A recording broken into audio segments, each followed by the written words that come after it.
everybody, Zoran's here. My next course at Academy 387 introduces functional programming in Java. As you certainly know, the newest version of Java Development Kit, JDK version 8, has introduced support for functional programming in addition to Java's native object-oriented programming. These two programming paradigms are quite different, and using them together opens a new set of opportunities and a new set of challenges too. To this course, we intend to introduce you to the new functional way of writing Java programs and some of its advantages, including programming for big data processing, support for modularity and agile development, simplified parallel programming, and the like.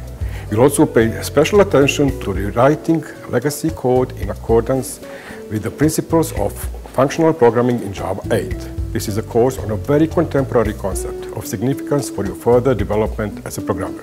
Thank you for watching. I hope to see you soon in the Academy 387 classrooms.